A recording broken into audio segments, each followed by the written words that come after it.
The wind came in like a wounded animal, howling across the ridge as darkness fell.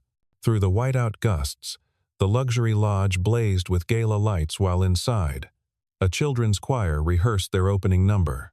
On the ridge above, slide beacons strobed through the storm with a strange, offbeat cadence that made Jack Miller pause. He knelt in the lee of his snowcat, pencil scratching against his duct-taped notebook, tracing an old fracture path that pointed like an arrow straight toward the service road below the ballroom. Adelaide Morgan's convoy arrived through the swirling snow, her donors squinting through fogged windows. Venus Hale's voice crackled over the radio. The primary access road was drifting shut. Why would a janitor challenge a contractor before a CEO's gala?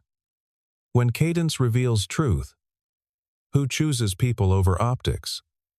And how can one notebook reroute fate? The storm had been building all day, but Jack Miller had learned long ago that mountains kept their own schedule.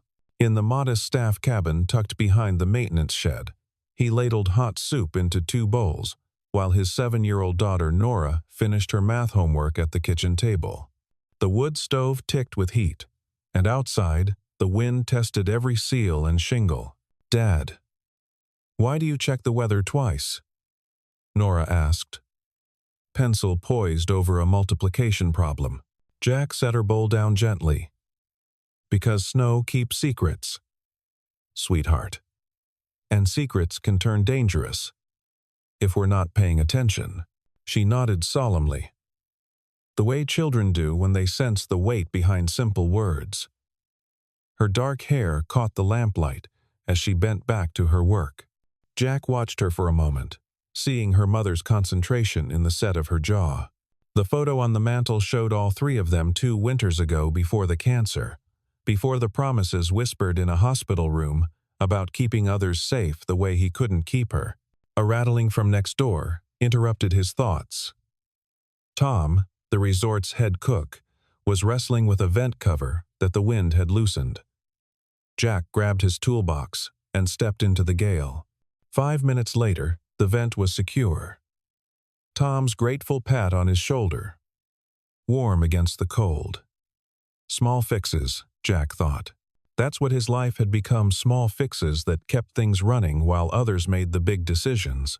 Across the resort, in the executive suite, Adelaide Morgan stood before a wall of windows, watching the storm engulf the mountain.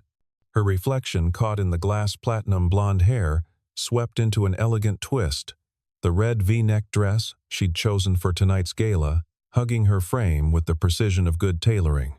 Behind her, the PR team shuffled through their tablets, voices tight with concern. "The weather's creating a narrative problem," Marcus, her communications director, said carefully. "If we have to close even one access road, the press will what?" Adelaide turned, her green eyes sharp. "Report that we prioritized safety? Good. It's just that the resort's marketing has been very specific about world-class safety systems and all-weather accessibility," Marcus continued. "Any deviation tonight, with the live stream and the donor match for the pediatric burn wing, show me the actual safety metrics." Adelaide cut him off. "Not the marketing copy. The real data." Marcus fumbled with his tablet. The numbers that appeared were impressively green, impressively consistent. Too consistent, Adelaide thought, though she couldn't say why. 20 years of reading investment portfolios had taught her that perfect numbers usually meant someone was hiding imperfect truths. In the maintenance garage, Jack's radio crackled with weather updates as he prepped his snowcat for the night shift. His hands moved automatically through the checklist, while his mind drifted to another storm. 3 years ago, he'd been with the Forest Service then, working avalanche control in the backcountry. A persistent weak layer had been forming all-season depth hoar, the sugar snow that could collapse under load. He'd flagged it, recommended a controlled release before the next storm cycle. The contractor brought in for the operation had different ideas. Cheaper explosives, placed higher on the slope to minimize terrain impact. Jack had protested, shown his data, his meticulous notes on the snowpack structure. But contractors had connections, and Forest Service avalanche techs were just government employees who could be overruled. The slide had run bigger than anyone expected. No one was hurt. Jack had made sure the area was cleared despite the contractor's pressure to hurry, but the path had taken out a section of access road that stranded a tour group overnight. In the investigation that followed, the contractor's report somehow shifted the blame. Jack's overly conservative approach had created conditions for a larger release. The technical details were twisted just enough to make him the scapegoat. He'd resigned rather than fight a system that had already decided he was expendable. His phone still had Archie Bell's last text, sent a month after Jack left. "You were right about the facets. Data proves it." Jack had never replied. What was the point? Being right didn't rebuild careers or restore reputations. Now, as he climbed into the Snowcat's cab, the familiar diesel rumble settling his nerves, he pushed the memories aside. That was then. This was now a simpler job. A quieter life. A promise to his daughter. To stay safe and steady. The weather station data flowed across his screen as he began his route. Wind speed increasing. Snow density dropping. Temperature gradient steepening. All the ingredients for wind slab formation, especially on the leeward aspects. He pulled out his notebook, the same one he'd carried for 15 years. Held together now with duct tape and determination. His pencil moved across the page, sketching the ridge profile, marking the areas where snow would load heaviest. That's when he noticed the beacon telemetry. The slide sensors along the upper bowls were blinking their status lights. But the pattern was wrong. Jack had spent enough nights watching these systems to know their rhythm by heart. These were stuttering, an offbeat cadence that reminded him of a heart arrhythmia. He keyed his radio. "Base. This is Snowcat 7. I'm seeing irregular patterns on the upper bowl sensors." Venus Hale's voice came back immediately. Professional and alert. "Copy. 7. System shows all green on my board. Damian Cross signed off on the inspection this afternoon." Damian Cross. Jack's grip tightened on the steering wheel. The external safety contractor who'd swooped in 6 months ago, with promises of streamlined operations and cost-effective monitoring. Tall, gaunt, always in that silver-gray suit, even under his parka, with slicked-back blonde hair and eyes like winter ice. Jack had watched him work quick signatures, cursory glances, reports that always seemed to be completed before the actual inspections. "Roger, base. I'm going to take a closer look at the Ridge 7 array." "Negative. 7. Mr. Cross was very specific. No unauthorized personnel near the sensor equipment. Jack pulled the Snowcat to a stop, engine idling. Through the windscreen, he could see the lodge glowing below, the ballroom windows casting golden rectangles onto the snow. The service road, carved beneath those windows, a perfect catch basin for any slide from above. He opened his notebook to a sketch from last season, the same slope, the same aspect. A crown line marked where a small slide had released naturally. The fracture had been textbook, following the historical path that avalanche professionals had mapped decades ago. That path ran directly above tonight's gala venue. His pencil traced the line again, then added tonight's data. Wind loading at 30 centimeters per hour. Temperature gradient approaching critical, and those beacons lying with their stuttered rhythm about conditions everyone needed to know. The radio crackled again. "All units be advised. Primary access road is beginning to drift closed. Chief Wilkins is establishing unified command. All department heads to the operations center."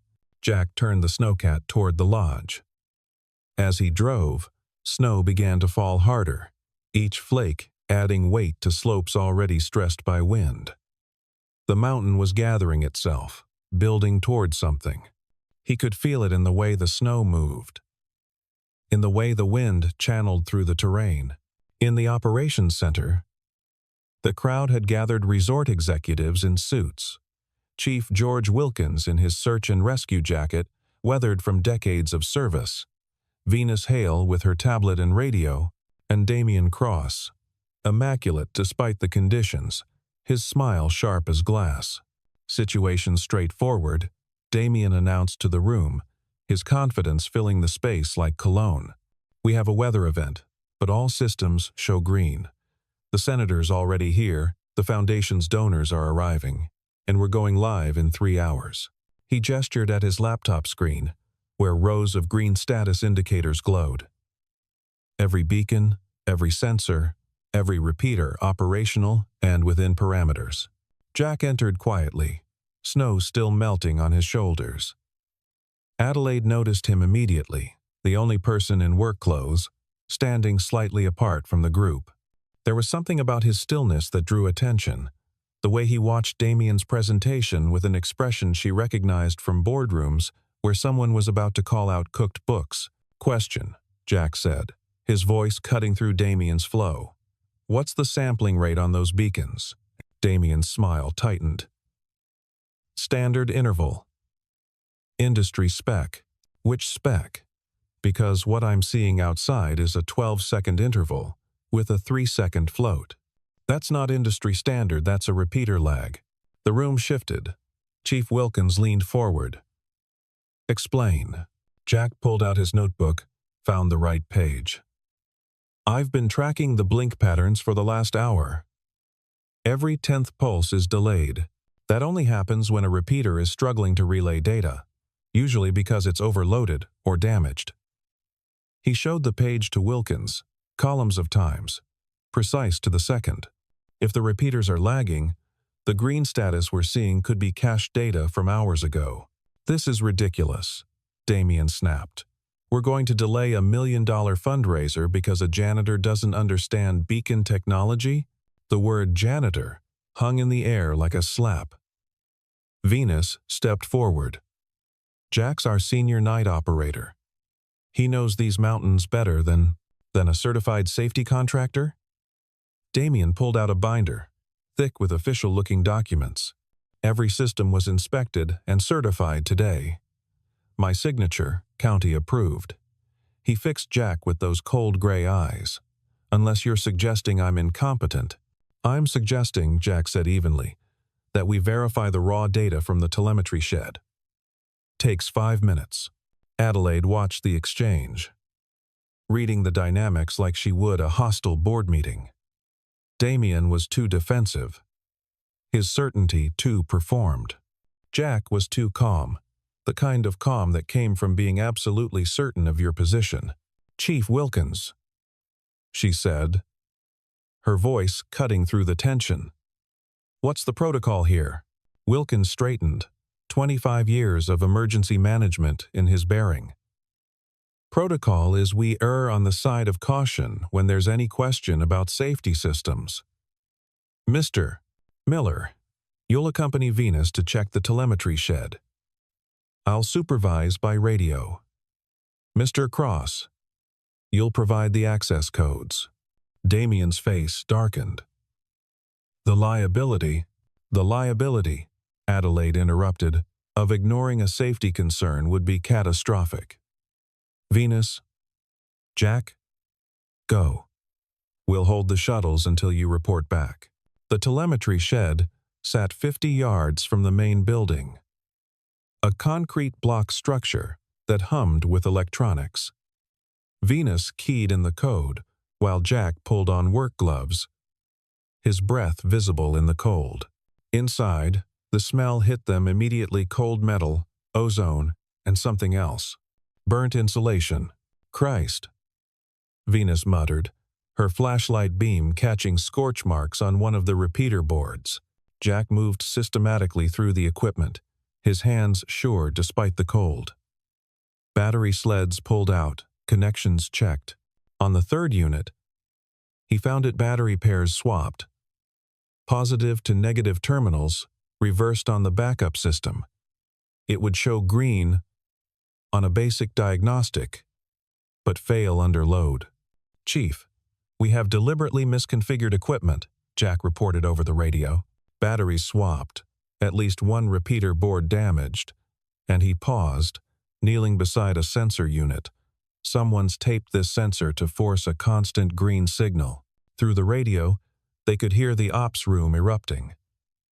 Damien's voice rose above the chaos, insisting on equipment malfunction, demanding they continue with the gala schedule. Adelaide's voice cut through like a blade, calm, decisive, authoritative. "Mr. Miller, can you restore proper function?" Jack was already working, Venus holding the light as he reseated connections, swapped the batteries to their correct positions, and carefully peeled the tape from the sensor. The unit immediately went amber, then red, then settled to an honest yellow cautionary. "But not critical. Partial restoration," he reported. "But I need to check the upper ridge repeater. The cadence is still off." "How long?" 20 minutes if I take the snowcat." "Do it." As Jack headed for the door, Venus caught his arm. "Your notebook. Those sketches. And timestamps. You've been documenting this all season?" He nodded. "Old habit. Good habit." "Damien's been filing reports for equipment he never actually inspected, hasn't he?" "That's for the investigation to determine," Jack said carefully. "Right now, we need to make sure that ballroom stays safe." Outside, the storm had transformed the resort into a white void. Jack drove by instinct and GPS, the snowcat's tracks filling behind him almost instantly. The upper ridge repeater was housed in a small utility box on a buried mast, barely visible above the snowpack. He had to dig to reach the access panel, snow filling the hole almost as fast as he could clear it. Inside, more evidence of neglect moisture in the housing. Connections corroded.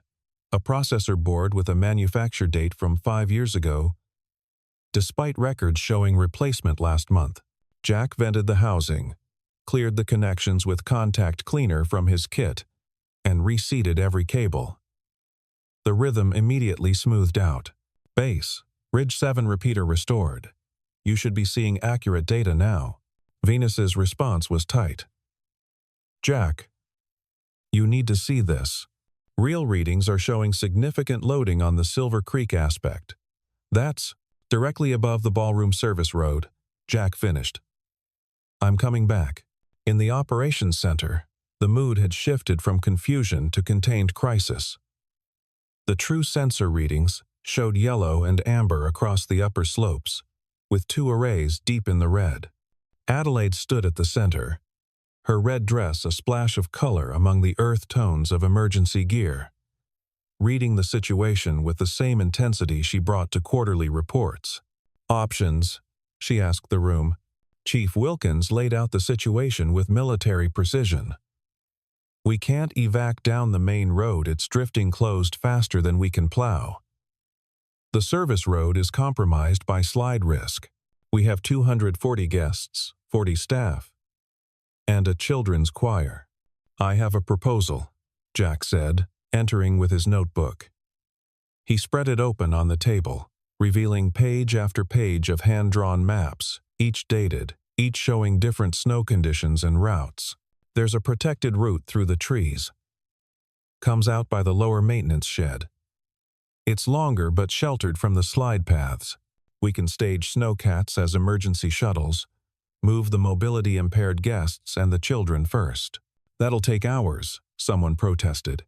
"Better than the alternative," Wilkins said grimly. "Mr. Miller, show me this route." As Jack traced the path with his pencil, Adelaide moved closer, studying not just the maps but the man who'd drawn them. Each page showed the same meticulous attention: weather conditions noted in the margins, snow crystal observations, temperature gradients, wind patterns. This wasn't just documentation, it was devotion. "You do this every night?" she asked. "Every shift for 15 years. Jack replied without looking up. "Mountains don't lie, if you know how to listen to them. Unlike some people," Venus added, glaring at Damien, who stood apart, typing furiously on his phone. The evacuation began with the efficiency of well-trained professionals. Jack led the first convoy through the trees, his snowcat's lights cutting through the storm. Behind him, 3 more cats carried the children's choir, their young voices occasionally rising in partial song, keeping spirits up. Adelaide had insisted on riding in the last vehicle, refusing special treatment. Halfway through the route, Jack's radio crackled. It was Nora's babysitter, voice worried. "Jack, Nora won't go to bed. She says she needs to help. Put her on." His daughter's voice came through, small but determined. "Dad, I'm watching the board in the ops center on the TV feed. Every 10th blink is still late on the south face array." Jack's hands tightened on the wheel. Out of the mouths of babes. "Which array, sweetheart?" "S? F? 7. It's been doing it for the last hour." Another repeater, another failure point. But SF7 was above the alternative route too, just further east. "Thank you, Snow Angel. Now, go to bed. I'll be home soon. Promise, promise." He changed course slightly, adding another few hundred yards, but moving them completely out of any potential slide path.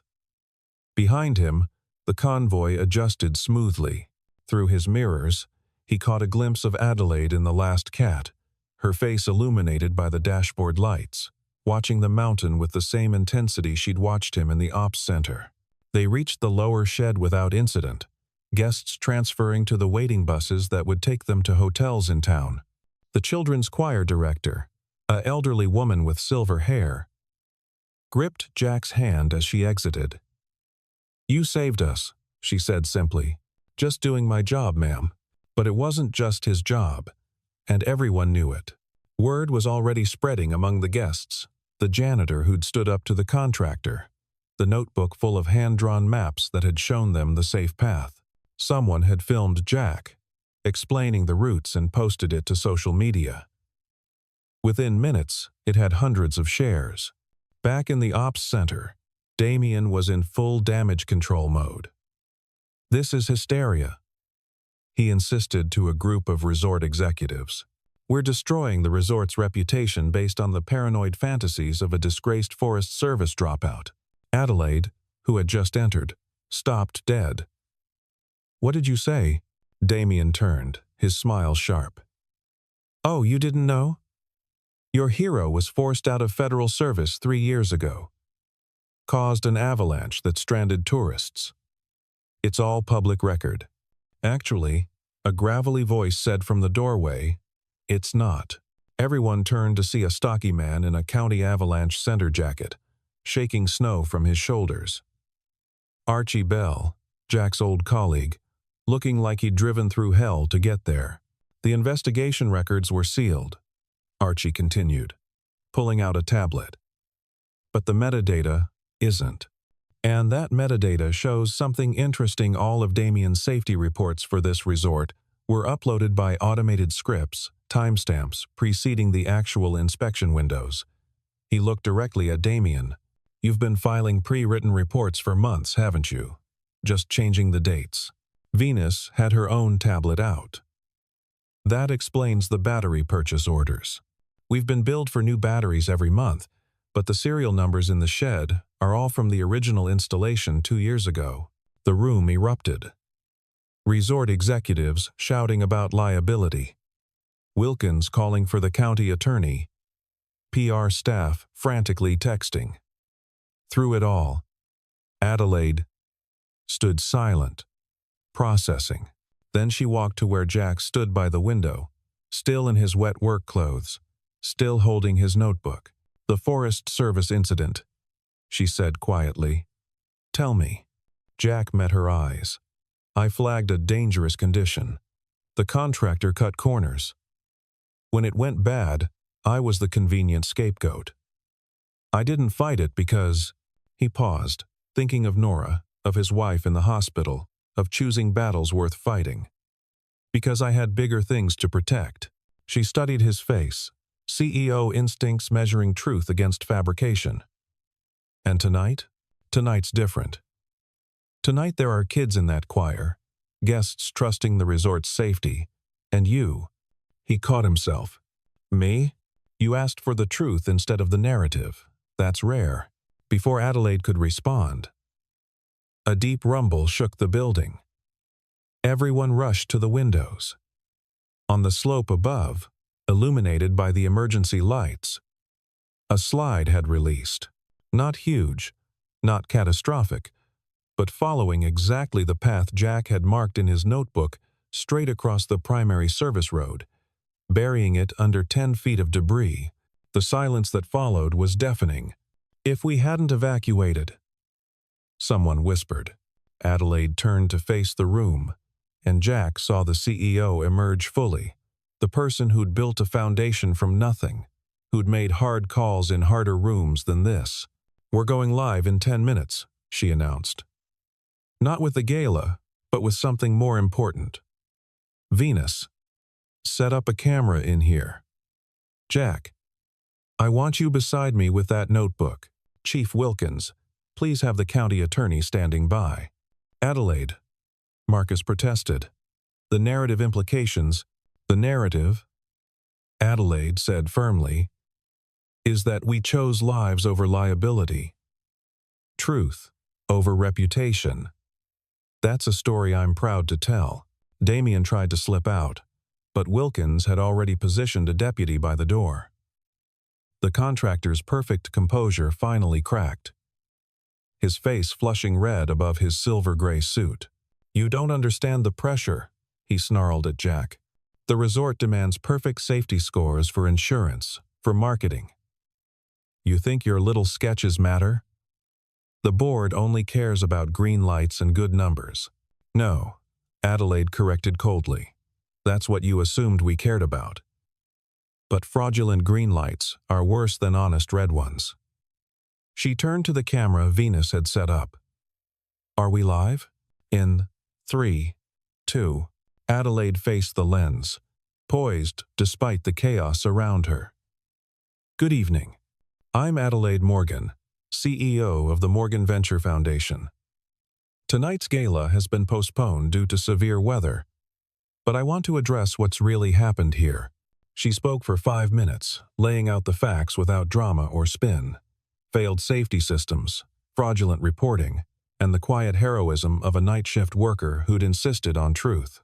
Beside her, Jack stood uncomfortably, his notebook clutched in his hands.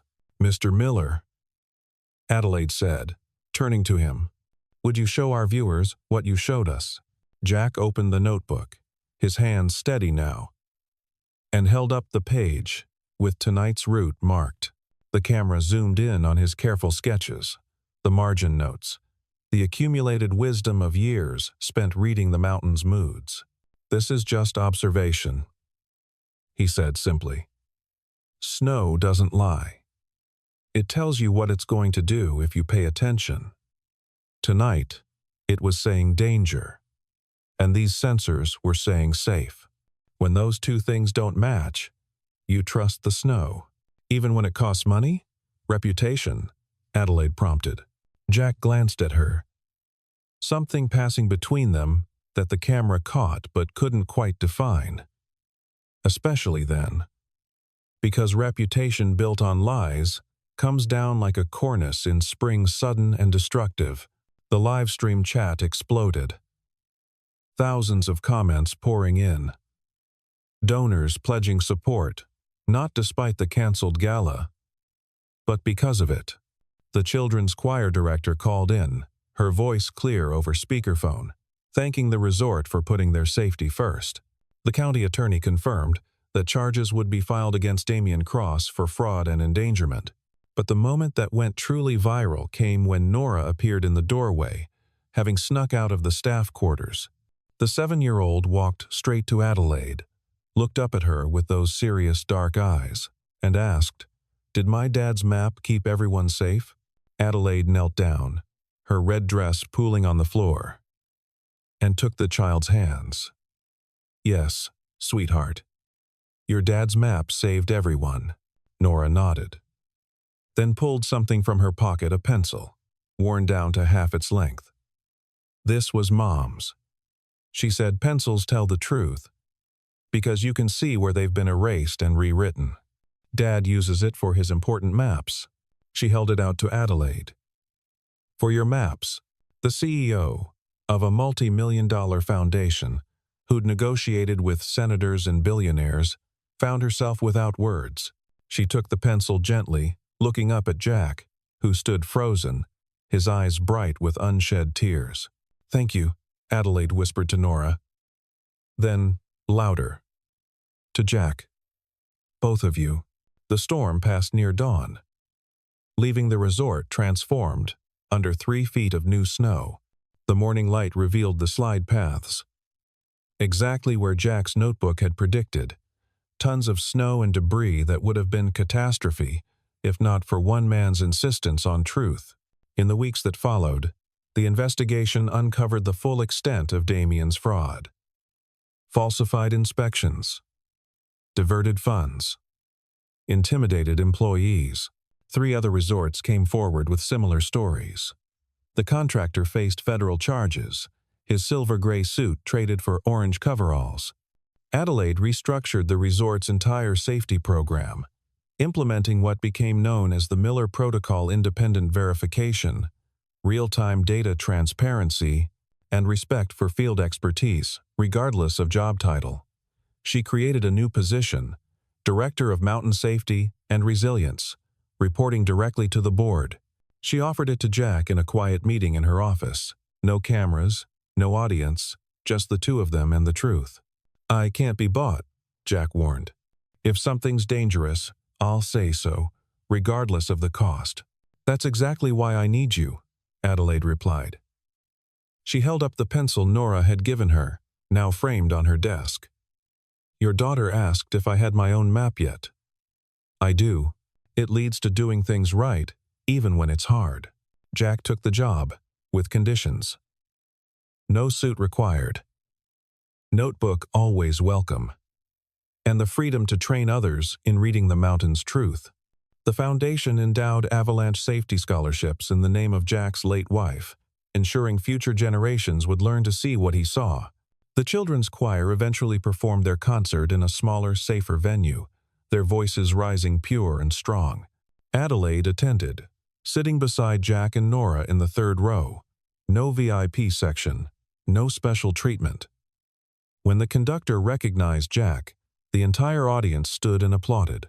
He remained seated, uncomfortable with praise, but Nora stood on her chair and clapped loudest of all. Later, as they walked out into the clear mountain night, Adelaide asked him, "What does the mountain say now?" Jack looked up at the peaks, studying the wind patterns, the way the snow settled, the promise of spring hidden in winter's grip. "It says we're learning to listen." Venus found them there, standing in the snow, and snapped a photo that would later hang in the resort's lobby, the CEO in her red dress, the safety director in his work clothes, and between them, a little girl, holding both their hands, all looking up at the mountain that had taught them about truth. 6 months later, when a late-season storm threatened another event, the early warning systems Jack had installed detected instability 2 days in advance. The evacuation was smooth, organized, without panic. The local news called it textbook crisis management. But Jack knew better. It was just reading the snow and telling the truth about what it said. Archie Bell, now a regular consultant for the resort, liked to tell the story in bars and conferences. Jack Miller? He's the guy who proved that a notebook and a pencil could be worth more than $1 million in high-tech sensors. But more than that, he proved that speaking truth to power isn't just about courage, it's about competence. When you know your stuff, really know it, the truth becomes impossible to ignore. The notebook itself became something of a legend. Jack continued filling its pages, each storm, each season, each small observation building on the last. Other resorts requested copies, and Jack obliged, but always with a note. These are just observations. Your mountain will tell its own story if you learn how to listen. Damian Cross's trial made headlines, his attempts to shift blame crumbling under the weight of evidence timestamps, metadata, and Jack's meticulous documentation. The photo of him being led away in handcuffs, his perfect hair finally mussed, ran in papers nationwide under headlines about corporate fraud and the importance of whistleblowers. But for Jack, the real victory was smaller and quieter. It came on a Tuesday morning when Nora brought a friend home from school, and the friend's mother recognized him from the news. "You're the hero who saved the gala," she gushed. "No," Jack corrected gently. "I'm just someone who pays attention." The woman looked confused. But Adelaide, who'd stopped by to review new safety protocols, understood perfectly. "That's exactly what makes you a hero," she said. "Most people see what they want to see. You see what's actually there." Their relationship evolved slowly, built on shared values rather than attraction alone. Though that was there too. Adelaide learned to read Jack's silences, the way he'd stand a little straighter when conditions worried him, the slight squint that meant he was calculating snow load. Jack learned to see past Adelaide's CEO armor to the woman who'd built a foundation on the principle that wealth meant responsibility, who'd chosen truth even when it cost her. The first time she kissed him was after a controlled avalanche release, planned and executed flawlessly using his protocols. As the snow settled safely in the designated runout zone, she turned to him, hard hat askew, and said, "You know what I love about you? You make dangerous things safe without making safe things boring." "Is that a compliment?" Jack asked, amused. "The highest," she said, and kissed him while the crew pretended not to watch, and Nora definitely did watch, grinning from her spot in the observation post. The resort thrived under the new safety protocols. Bookings actually increased, families drawn to a place that had publicly chosen their well-being over profit margins. The story of the notebook and the storm became part of the resort's lore, told to new employees as part of their training.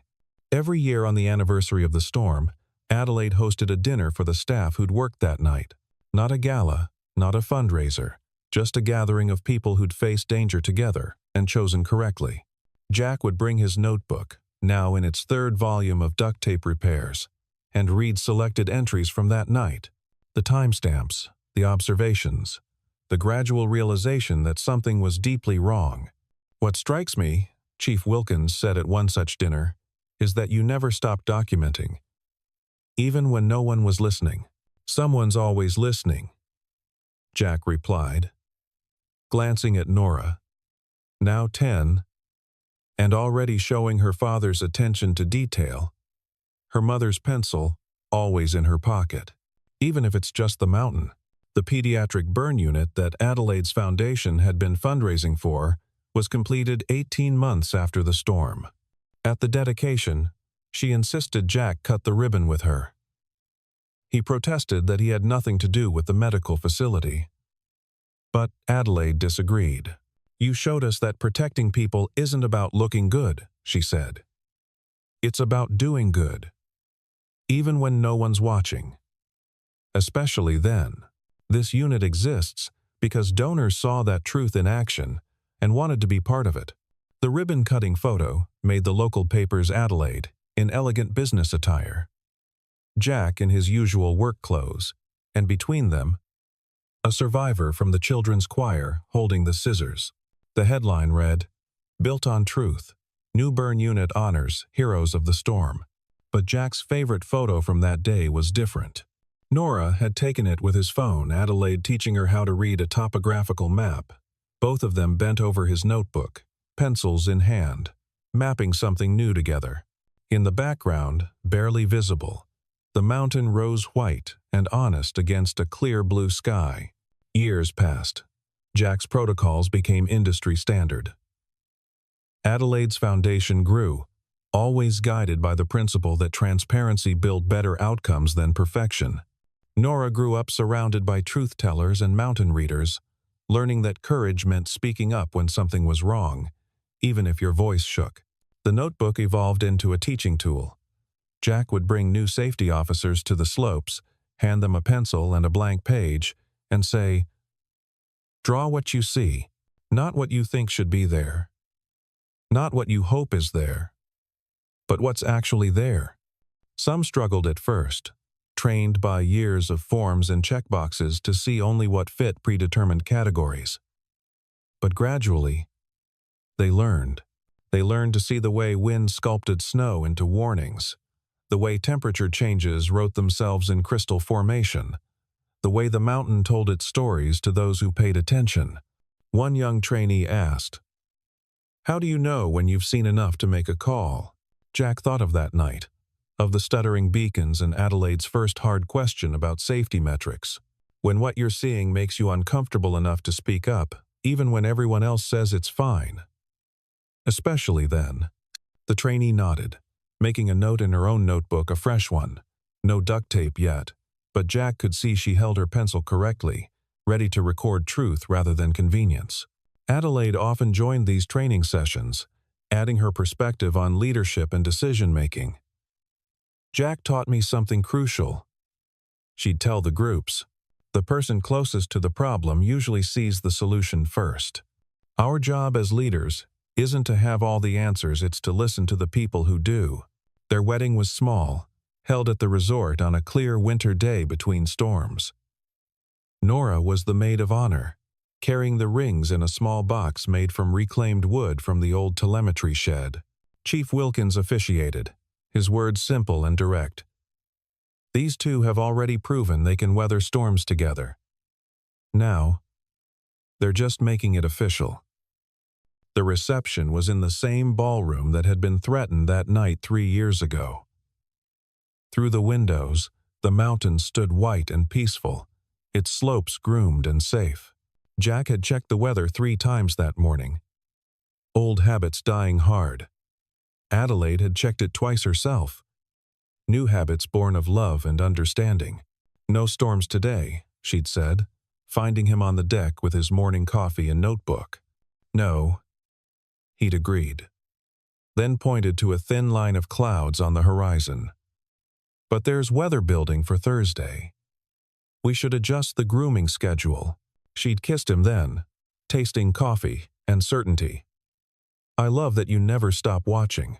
I love that you never stop asking the right questions," he'd replied. The story could end there, with a wedding and safety and storms weathered together. But mountains don't stop teaching just because humans find happiness, and Jack's notebook never stopped filling with observations. It was another January, another storm, when the real test came. Not of safety systems or protocols, but of the culture they'd built together. A new board member, brought in for his financial expertise, questioned the excessive safety budget. "We haven't had a serious incident in 4 years, he argued in the board meeting. "Perhaps we're over-investing in precaution." Adelaide started to respond, but Jack raised his hand slightly, their signal that he had something to say. She yielded the floor, watching with pride as her husband stood, notebook in hand. "Would you like to know why we haven't had an incident?" he asked mildly. The board member nodded, expecting statistics, spreadsheets, presentations. Instead, Jack opened his notebook to that day's entry. 6:15 this morning, observed settling in the North Pole, initiated preventive release. 7:30, wind loading on eastern aspect approaching critical, closed upper traverse. 9:40, temperature spike noted. Adjusted grooming pattern to avoid solar aspects during peak heating. He looked up. "We haven't had incidents because we act on observations before they become incidents. Your insurance premiums reflect that. Your reputation reflects that. Your guests' trust reflects that. But the cost of prevention is always less than the cost of catastrophe," Adelaide interjected smoothly. "Jack, show him the storm night footage." They played the video from 3 years ago, the slide releasing exactly where Jack had predicted, the tons of snow and debris that would have buried the service road if they hadn't evacuated. The board member went pale. That could have been 240 people, Jack confirmed, including 60 children. What would that have cost? The safety budget was approved unanimously. Later, walking through the resort as evening fell, Adelaide took Jack's arm. You know what I realized today? What's that? We're not just running a resort or a foundation. We're teaching people that truth has value, that expertise matters regardless of title, that preventing disaster is more heroic than responding to it. Jack squeezed her hand. Your daughter gets it, he said. And Adelaide smiled at how he still sometimes forgot that Nora was their daughter now. Adopted heart, if not law.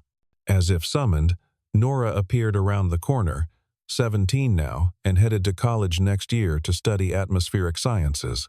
She carried her own notebook, as meticulously kept as her father's, and her mother's pencil, worn down and precious. Dad, the West Bowl sensors are showing that pattern again, she said without preamble. The stuttering one, but different.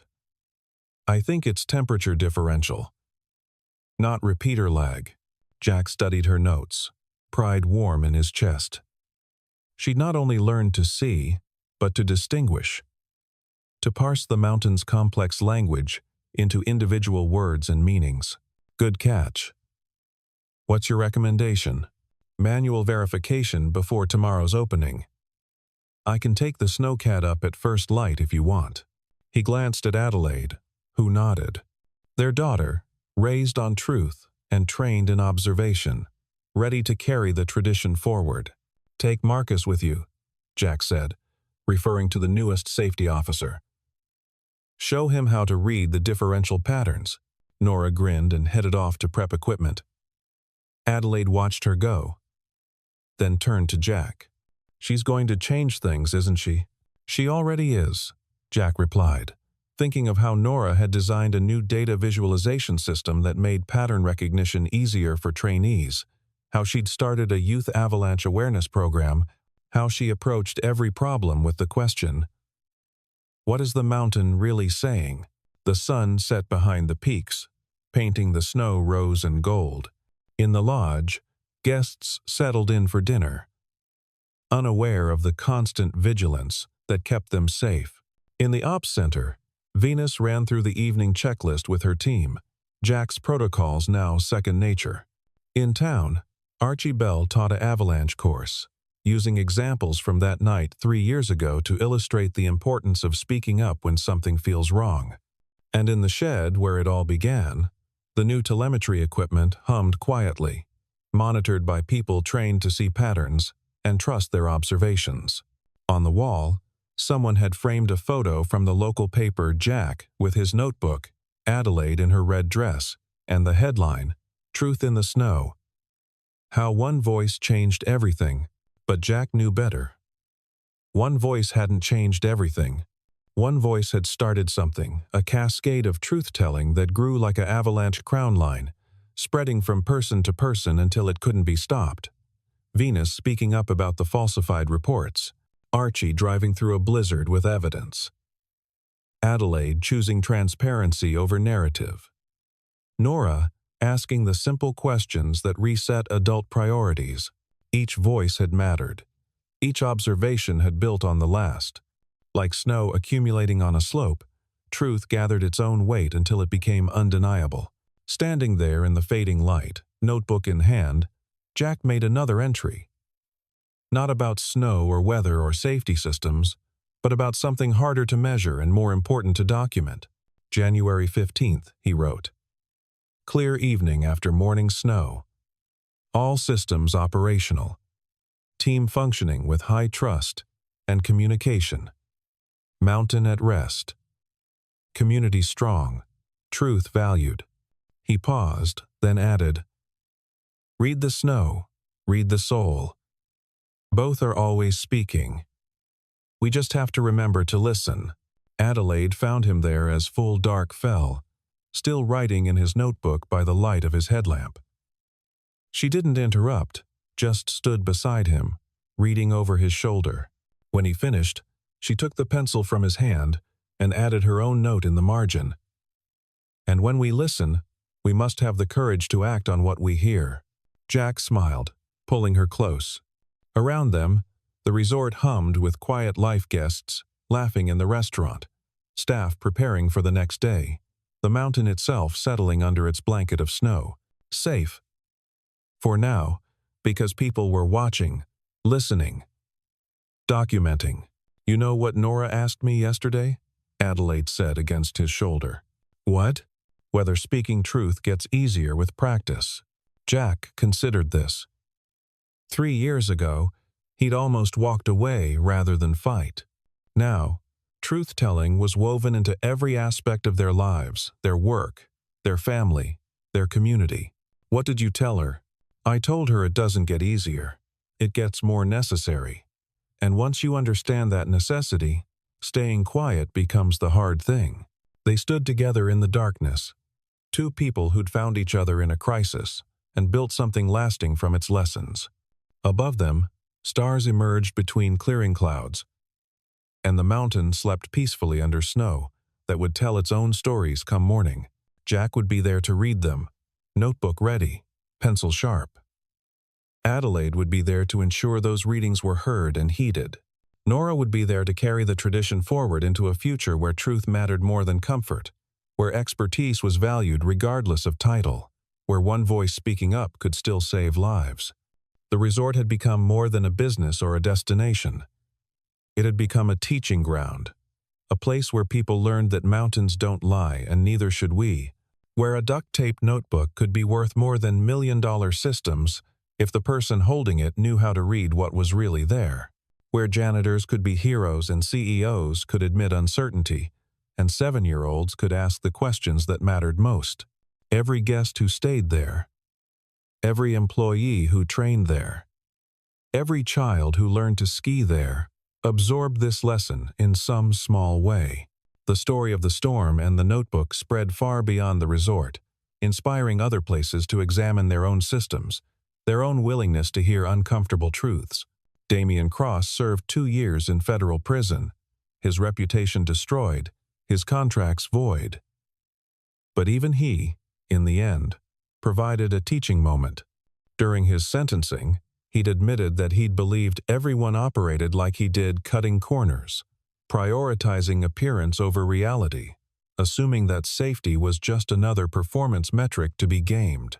"I genuinely didn't understand," he'd said, orange jumpsuit replacing his silver suit, "that some people actually care more about doing right than looking good." The judge, reviewing Jack's documentation and Adelaide's testimony, had responded, "That's exactly why accountability matters. Because when we don't hold people responsible for lies, we teach everyone that truth is optional." It wasn't optional at the resort anymore.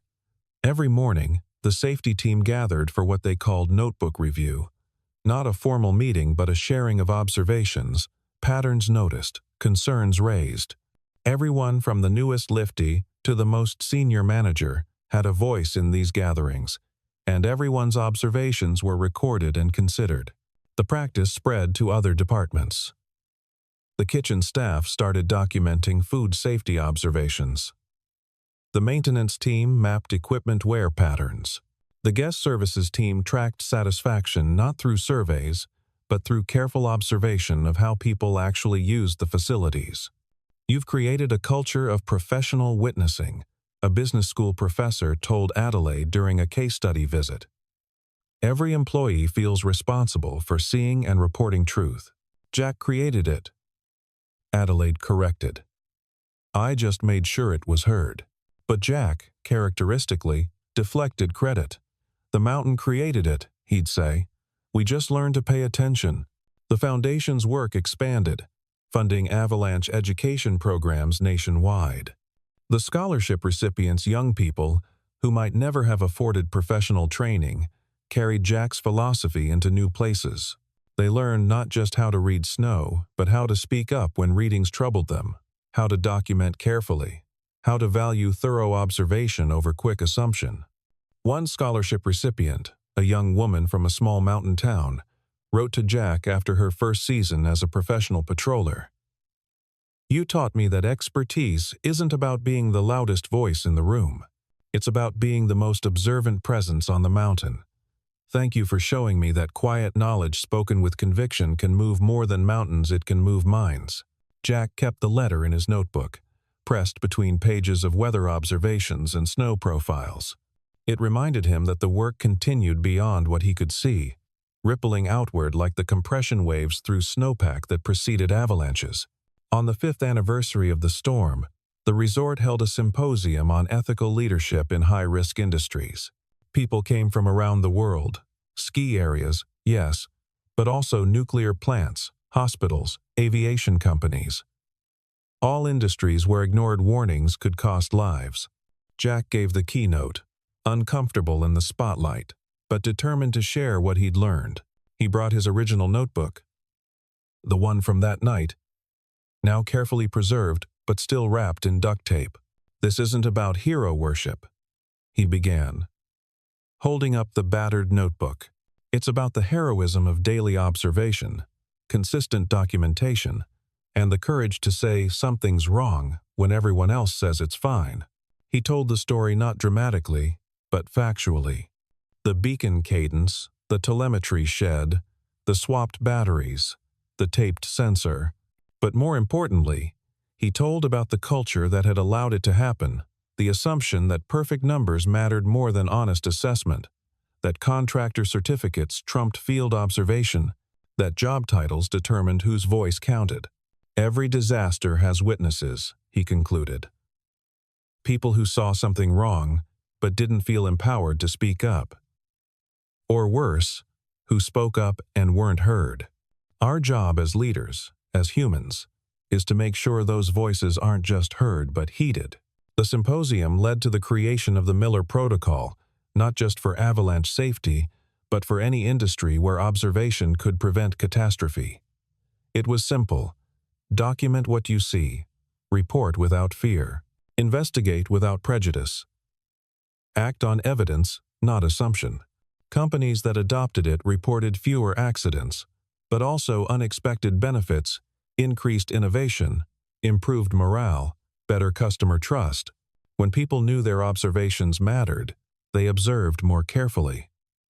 When they knew truth was valued over appearance, they stopped wasting energy on performance and focused on performance. Adelaide watched it all with a mixture of pride and amusement. You've become exactly what you never wanted to be, she told Jack one evening. A famous expert. I'm not famous, Jack protested, even as another request for consultation sat in his inbox.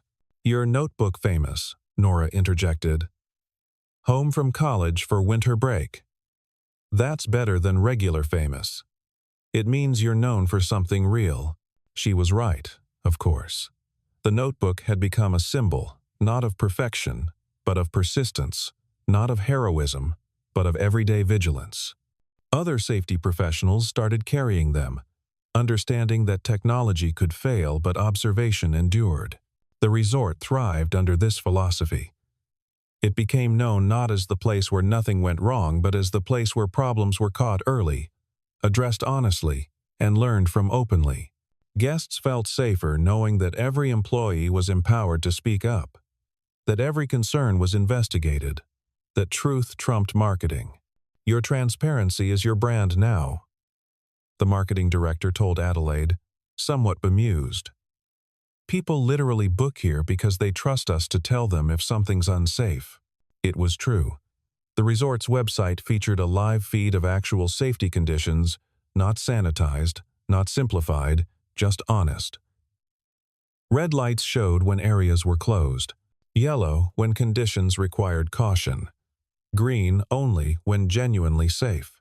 And people appreciated it, choosing informed consent over false reassurance. 10 years after the storm, Jack stood on the same ridge where he'd first noticed the stuttering beacons.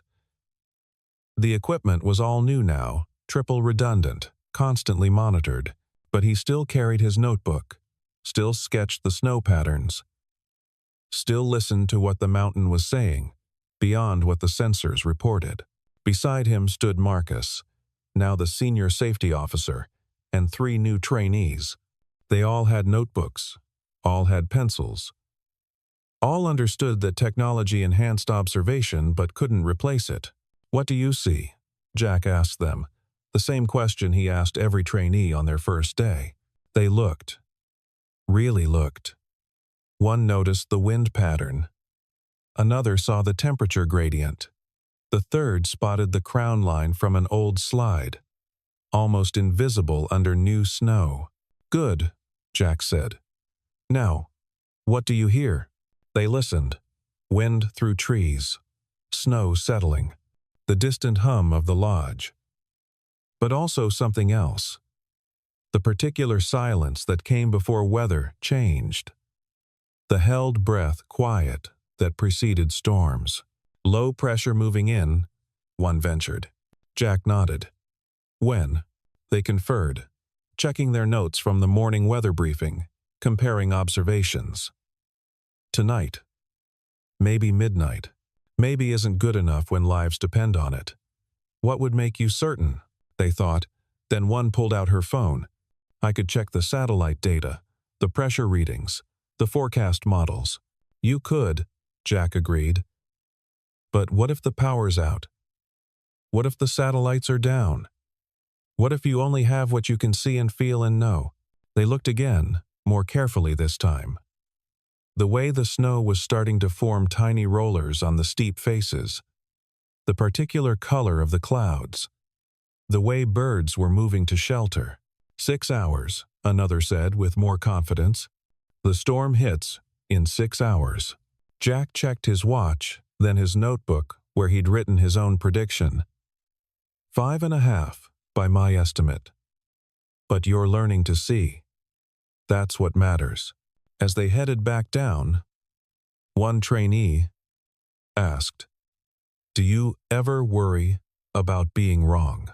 Jack thought of that night, of the moment he'd stood in the ops center and contradicted the official reports, of the weight of lives in his weathered hands.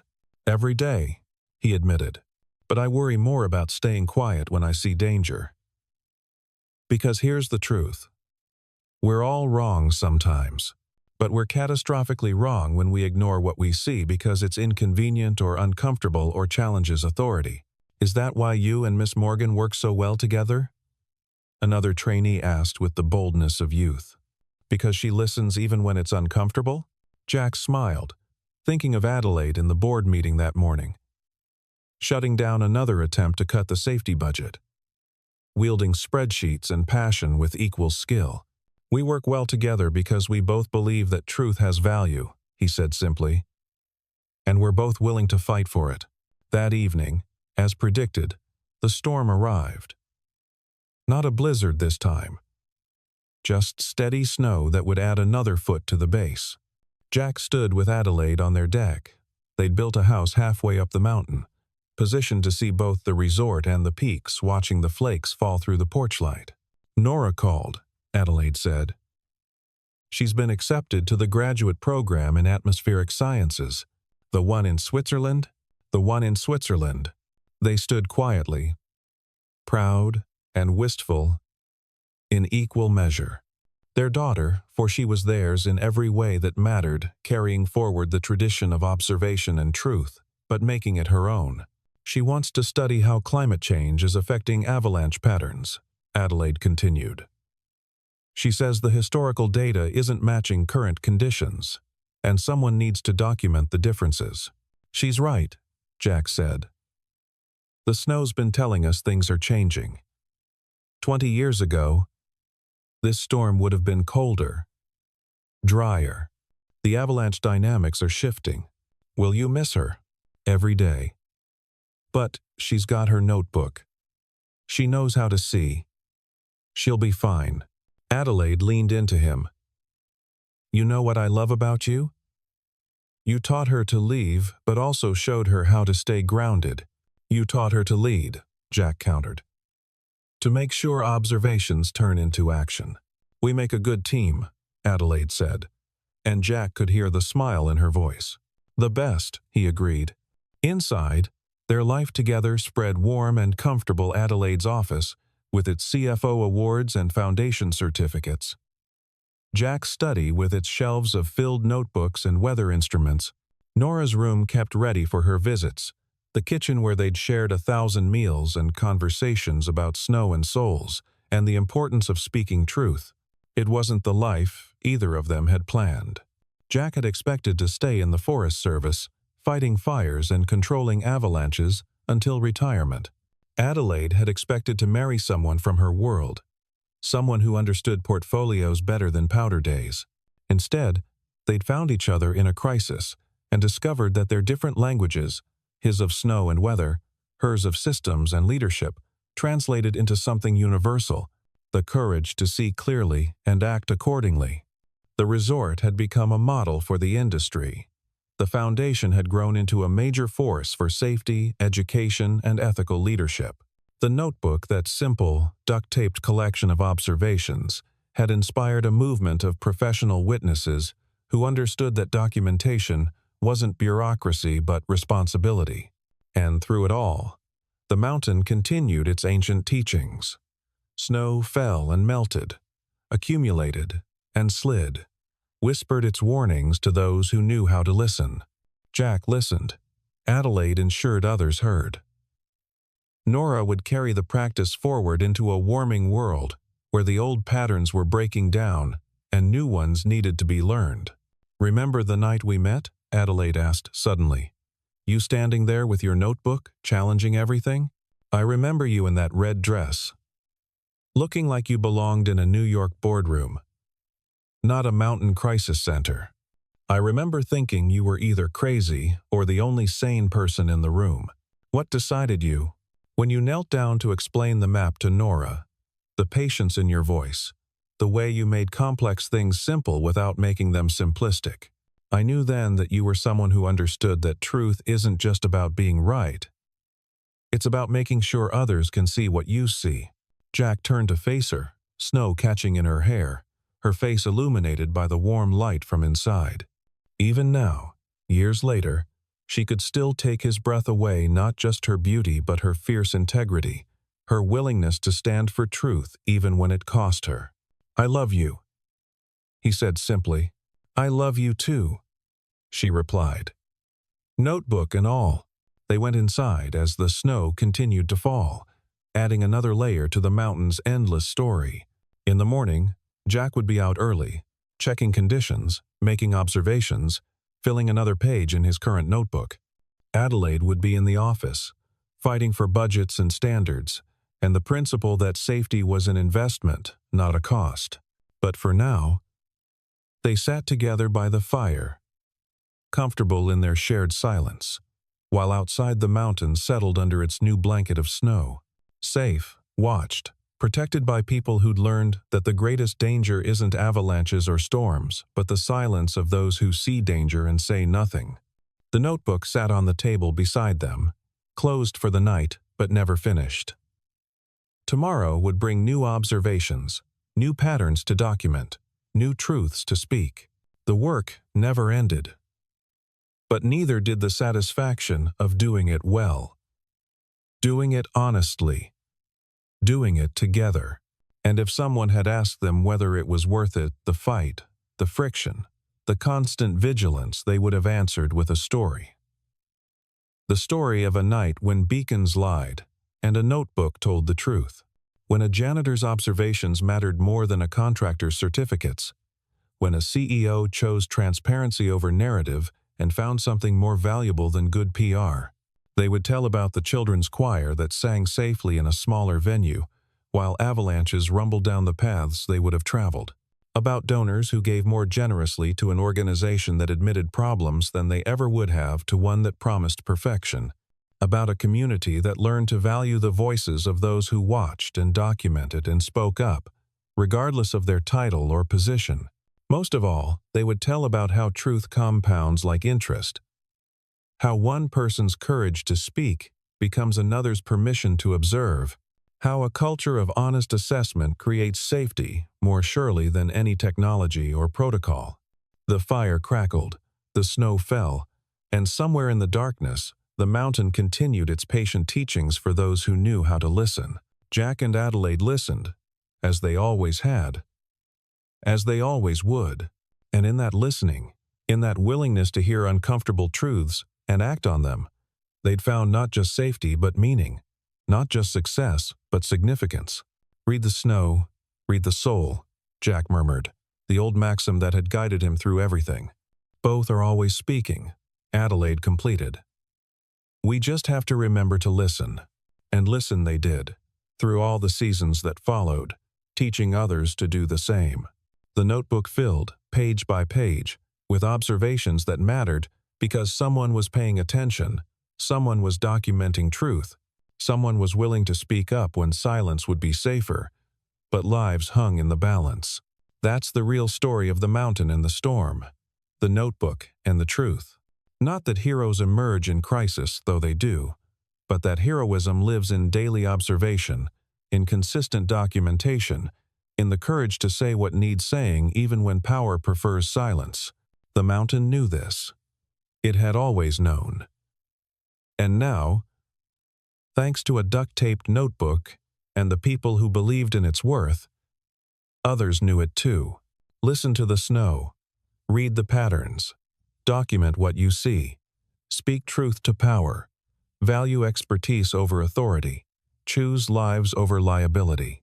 These weren't just rules for avalanche safety. They were rules for life, written in pencil on pages that would yellow and fade, but whose message would endure as long as there were mountains and snow, and people brave enough to say, "Something's wrong here, and I can show you why." That's what Jack's notebook taught. That's what Adelaide's leadership proved. That's what their story, spreading outward like ripples from a stone dropped in still water, continued to teach everyone it touched. When has unseen expertise in your life kept you safe? When have you witnessed someone speaking up for safety, despite pressure to stay quiet? Share your own stories about valuing the wisdom of those who observe, document, and have the courage to voice uncomfortable truths, because every mountain, whether made of snow or systems, needs its watchers, and every watcher needs to know their voice matters.